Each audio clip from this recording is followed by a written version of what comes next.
तो आज हम लोग देखने वाले हैं प्रैक्टिकली कि कैसे कंपाइलेशन होता है कोई सी कोड का एग्जीक्यूटेबल में, ताकि हम लोग समझ पाए कि कंपाइलेशन का प्रोसेस क्या क्या है। इससे पहले कि हम लोग प्रैक्टिकल में जाए, हम लोग थोड़ा सा इसका एक बार स्टेप्स को फिर से समझ लेते हैं। तो पहला बात तो आपका है सोर्स कोड। सोर्स कोड क्या, वही फाइल है जिसमें तुम अपना सी कोड रखे हो, ठीक है। ये वही फाइल है जिसमें सी कोड है। सी हो सकता है, सी प्लस प्लस का फाइल हो सकता है, कुछ भी हो सकता है, ठीक है।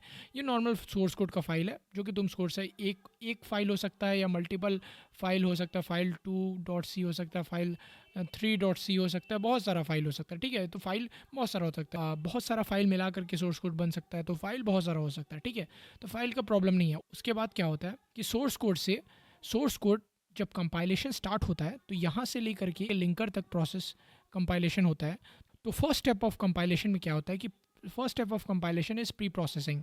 प्री प्रोसेसिंग में क्या होता है कि आपका हैश डिफाइन हो गया, हैश डिफाइन हो गया, हैश इंक्लूड हो गया, ये सब अपना काम करता है। जैसे कंपाइलर क्या करता है कि ये सब डिफाइन को और इंक्लूड को, जो भी इनका पर्पज़ है, वो कंपाइलर उसको एग्जीक्यूट करता है। जैसे हैश इंक्लूड का काम है कि जो भी बाकी हेडर फाइल उसमें डिफाइंड है, उस फाइल में डिफाइन किया गया है, उस फाइल को खोल करके मेन फाइल के अंदर जिसमें मेन फंक्शन है या जिस फाइल में यूज़ किया गया है, उस फाइल में हम इंक्लूड कर दे। यही कंपाइलर करता है हैश इंक्लूड के साथ। हैश डिफाइन के साथ क्या करता है, डिफाइन के साथ क्या करता है, मान लीजिए कि हैश डिफाइन लिखा हुआ है, हैश डिफाइन के साथ पाई 3.14 है, ठीक है।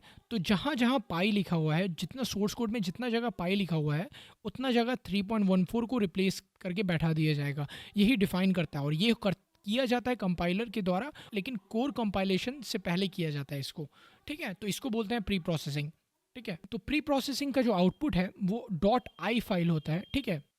तो कंपाइलर हर एक स्टेप के दौरान कोशिश करता है कि एक file as an output generate करता है, ठीक है। ज़रूरी नहीं कि हर एक स्टेप की बात करे, लेकिन कोशिश करता है कि प्री प्रोसेसिंग और असेंबली और ऑब्जेक्ट फाइल क्रिएट करने का वक्त एक specific type of file create करे, ठीक है।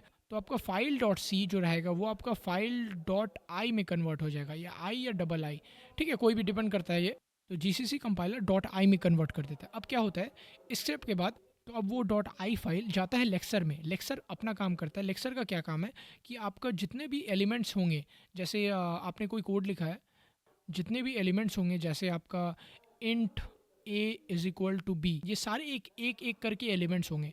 ये इंट एक एलिमेंट है, ए एक एलिमेंट है, इज इक्वल टू एक एलिमेंट है, बी एक एलिमेंट है, ये सारे एलिमेंट है, और इसको गैदर करने का काम लेक्सर करता है। After gathering all the elements together sequentially, हर एक एलिमेंट जो कोड में लिखा हो गया उसको गैदर करके सीक्वेंशियली पार्सर के को दिया जाता है, और पार्सर अपना सिंटैक्स एनालिसिस करता है।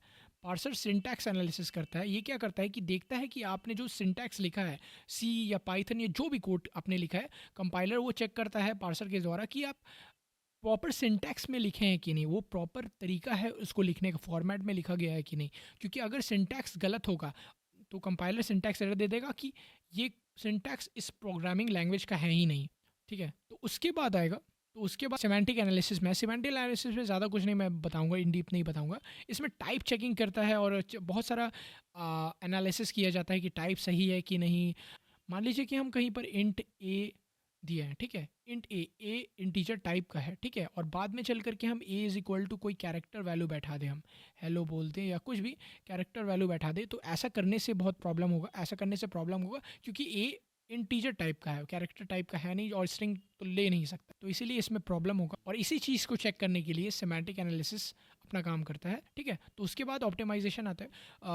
ऑप्टिमाइजेशन में देखा जाता है कि अगर कोड एक्स्ट्रा कोड लिखा हुआ है, बेकार का कोड लिखा हुआ है, तो उसको हटाया जाता है। डेड कोड है उसको हटाया जाता है। वो ऐसा कोड जो कि यूज़ ही कहीं नहीं हुआ है या बहुत जगह यूज़ हुआ है, उसको एफिशिएंट वे में सब जगह अवेलेबल करना, जिसको फंक्शन इनलाइन बोलते हैं हम लोग, कि यार बार बार फंक्शन कॉल करने का जगह उसी जगह फंक्शन को मेंशन कर देना, ये फंक्शन इनलाइन करता है। और बहुत सारा चीज़ ऑप्टिमाइजेशन करता है। अब ये उतना इन डेप्थ में नहीं जाऊँगा, बहुत ही ज़्यादा सिंपल ओवरव्यू होने वाला है, मैं उतना ज़्यादा कॉम्प्लेक्स में नहीं लेके जाऊँगा, ठीक है। तो ऑप्टिमाइजेशन करने के बाद, मतलब डेड कोड और बेकार का कोड हटाने के बाद, ऑप्टिमाइज़ करने के बाद, तो अब आपका ऑप्टिमाइज्ड कोड जो था उसको हम असेंबली लैंग्वेज में क्रिएट करेंगे। और असेंबली लैंग्वेज बिल्कुल हार्डवेयर स्पेसिफिक होता है। तो जिस असेंबली लैंग्वेज में हमको क्रिएट करना है, जिस सीपीयू में हमको चलाना है, उस सीपीयू का असेंबली लैंग्वेज में हम उसको क्रिएट करेंगे, ठीक है। नॉर्मल कोड कन्वर्ट किया जाता है असेंबली लैंग्वेज में, ठीक है। असेंबली लैंग्वेज में कन्वर्ट करके यहाँ पर रखा जाता है, ठीक है। तो इसका आउटपुट डॉट एस या dot A S M file होता है, ठीक है। तो अब जो डॉट एस फाइल और dot A S M file था जो कि असेंबली कोड रख रहा था, अब इस स्टेज में क्या करता है कंपाइलर कि जो आपका असेंबली कोड है जो कि कन्वर्ट हुआ है सोर्स कोड को कन्वर्ट करके, जो असेंबली कोड अभी तक ले आया गया है, उस असेंबली कोड को ऑब्जेक्ट फाइल में कन्वर्ट किया जाता है। और object file is actually the binary executable, वो बाइनरी एग्जीक्यूटेबल है जो कि मशीन में चल सकता है, ठीक है। तो ऑब्जेक्ट फाइल में कन्वर्ट किया जाता है with the help of assembler of course. उसका आउटपुट क्या होता है, उसका output dot O B J file होता है या डॉट ओ फाइल होता है, ठीक है। डॉट ओ फाइल आपका, dot O file is your object file, मतलब कि इस फाइल में आपका पूरा बाइनरी और सब कुछ जो कि मशीन में चला सके हम, वो फाइल अब आपको दे दिया जाता है। लेकिन अभी भी स्टेप पूरा नहीं होता है, अभी भी लिंकर का एक स्टेप बाकी है। और लिंकर क्या करता है, लिंकर मान लीजिए कि आप 2-3 फाइल एक साथ कंपाइल करना चाह रहे हैं और फाइल 1, 2 और 3 है, ठीक है।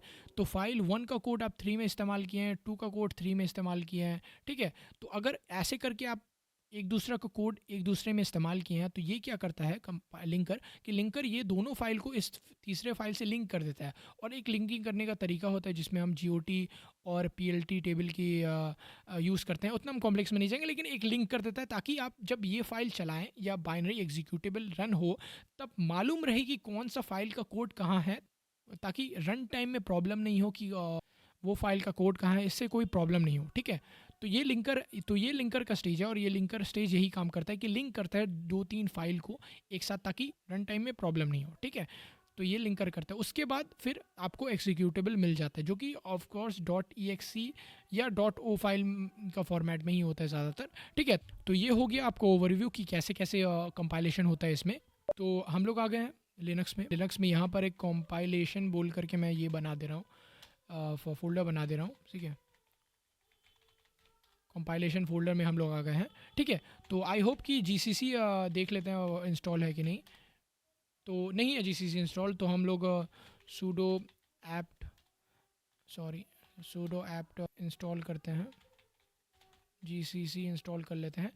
थोड़ा टाइम लगेगा, आप लोग भी कर लीजिए अगर नहीं कर रहे हैं तो। और मेक श्योर कि आप ये लिनक्स पर ही इस्तेमाल कर रहे हैं, मेक श्योर कि आप लोग ये लिनक्स पर ही यूज़ कर रहे हैं, ठीक है, क्योंकि ये स्पेसिफिकली और लिनक्स ओरिएंटेड है। तो अब जीसीसी इंस्टॉल हो चुका है। पहला बात तो हमको एक सोर्स कोड फाइल बनाना पड़ेगा, ठीक है। तो हम एक फ़ाइल क्रिएट कर लेते हैं। तो पहला बात तो हम एक फ़ाइल क्रिएट कर लेते हैं जो कि एक प्रोग्राम एग्जीक्यूट करेगा। उस प्रोग्राम में हेलो वर्ल्ड हो सकता है, कुछ और भी प्रोग्राम हो सकता है, कुछ भी हो सकता है, ठीक है। तो एक हम सिंपल से हेलो वर्ल्ड का प्रोग्राम को हम लोग क्रिएट कर लेते हैं। तो नैनो फाइल डॉट सी, ठीक है, nano dot file dot C. आप लोग अगर कोई और हैश इंक्लूड, तो नैनो फाइल डॉट सी और हैश इंक्लूड मान लीजिए कि हम दे आपका S T D I dot H, ठीक है। ओके, सो इंट मेन, ठीक है। तो हम सिंपल से एक हेलो वर्ल्ड ही फंक्शन बना ले रहे हैं, हेलो वर्ल्ड का प्रोग्राम बना रहे हैं, बहुत कॉम्प्लेक्स नहीं कर रहे हैं, ठीक है।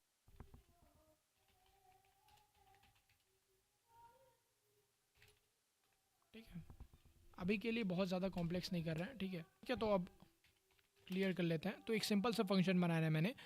तो इस फाइल को मैं कंपाइल कर रहा हूँ और कंपाइलेशन का तरीका क्या होगा कि जी सी सी और जिस फाइल को कंपाइल करना है, मान लीजिए आप जिस फाइल को कंपाइल करना है आपको वो दे दीजिए फाइल डॉट, हमारे यहाँ पर फाइल डॉट सी था, तो फाइल डॉट सी दे दिए हैं।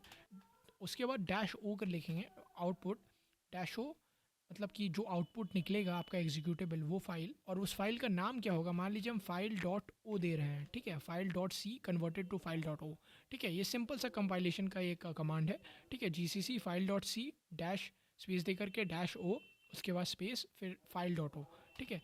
इसको जैसे ही रन करते हैं तो देखिएगा आप, जैसे ही रन करता है तो देखिएगा आपका यहाँ पर फाइल डॉट ओ एक बोल करके उसी फोल्डर में आपको आ गया। ये फाइल हो गया आपका is the machine executable file, ठीक है, मशीन एग्जीक्यूटेबल फाइल।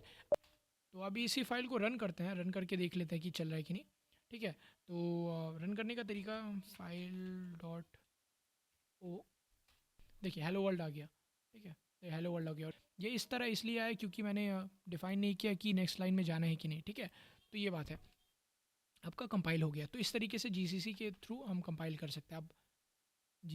अब हम लोग क्या करेंगे, तो अब हम लोग थोड़ा इन डेप्थ जान लेते हैं, तो और थोड़ा सा प्रैक्टिकल देख लेते हैं कि दो डिफरेंट फाइल्स है, और तो हेडर फाइल को कैसे इंक्लूड किया जा रहा है। और तो जो हमारा फाइल क्या था, हमारा फाइल जो बन चुका है, इस फाइल को मैं डिलीट कर देता हूँ पहले। फाइल डॉट ओ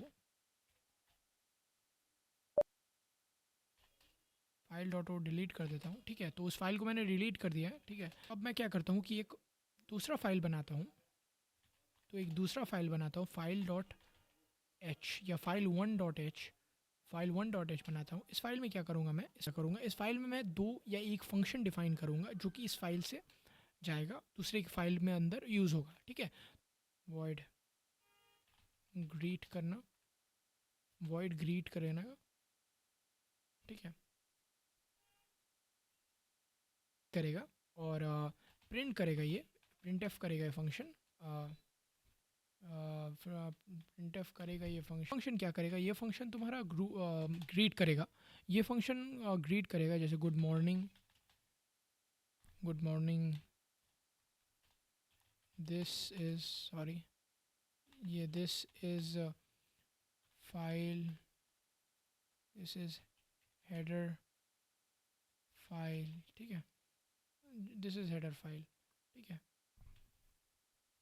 ठीक है। ये बोलने के लिए, ये बोलने file dot one, header file one, ठीक है। तो ये ग्रीटिंग करेगा, ठीक है, ये इसका यही काम है। और ये ठीक है, और यहाँ पर मैं एक्सटर्न लिख दे रहा हूँ, ताकि एक्सटर्न लिख दे रहा हूँ कि ये बाहर में यूज़ कर पाए, फंक्शन को मैं दूसरे जगह यूज़ कर पाऊँ। और इसको सेव कर लेता हूँ मैं, उसके बाद एग्जिट कर जाता हूँ मैं, ठीक है। तो अब देखूँगा मैं, तो एक हेडर फाइल है और एक डॉट सी फाइल है। अब हम दोबारा इस डॉट सी फाइल में जाते हैं। इस डॉट सी फाइल में, डॉट सी फाइल में हम क्या करते हैं कि यहाँ पर एक और इंक्लूड लेते हैं, एक और इंक्लूड लेते हैं, इंक्लूड लेते हैं, और इस बार ग्रेटर देन और लेस देन की जगह कोटेशन का इस्तेमाल करेंगे। तो कोटेशन के अंदर हम लोग जो फाइल हेडर फाइल हम लोग डिफाइन किए हैं, header file one dot H, उसको हम लोग डिफाइन करेंगे यहाँ पर, ठीक है। और उसके बाद इस यहाँ पर प्रिंट फंक्शन में हम लोग वो फंक्शन को यूज़ करेंगे, ठीक है। इसको हटा देंगे हम लोग, प्रिंट हटा देंगे, ठीक है। और उस फंक्शन को यूज़ करेंगे, उस फंक्शन का नाम था ग्रीट फंक्शन, ग्रीट फंक्शन को यूज़ करेंगे हम लोग, ठीक है। तो ये प्रोग्राम क्या कर रहा है कि जब प्रोग्राम रन होगा तो ये कंपाइलर इस हेडर फाइल को इसमें, इस फाइल में इंक्लूड करेगा, और इसके अंदर जो भी फंक्शंस हो या जो भी वेरिएबल डिक्लेयर हो या कुछ भी जिसके अंदर हो, सारा का सारा इस फाइल के अंदर ला देगा, ताकि इस मेन के फंक्शन में हम वो सारा का सारा चीज़ इस्तेमाल कर पाए, ठीक है। तो अब हम इसको सेव कर लेते हैं और एग्जिट कर जाते हैं, ठीक है।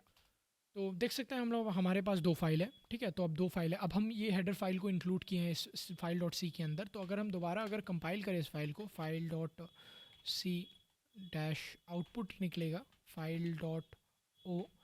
तो फाइल क्रिएट करके दे दिया हमें, डॉट ओ फाइल, देख सकते हैं यहाँ पर डॉट ओ फाइल हमारे यहाँ क्रिएट हो चुका है। तो अगर हम इस फाइल को रन करें, फाइल डॉट ओ को, देखिए दोबारा यहाँ पर good morning, this is header file. तो जो हेडर फाइल में हम लोग फंक्शन मेंशन किए थे, उस फंक्शन को यूज़ करके फाइल डॉट सी अपना एग्जीक्यूटेबल में हमें वो फंक्शन को रन करके हमको वैल्यू या रिजल्ट दे दिया, ठीक है। ये हो गया एक हेडर फाइल को इंक्लूड करके, हमें समझे कि यार कैसे हेडर फाइल को इंक्लूड किया जाता है, ठीक है।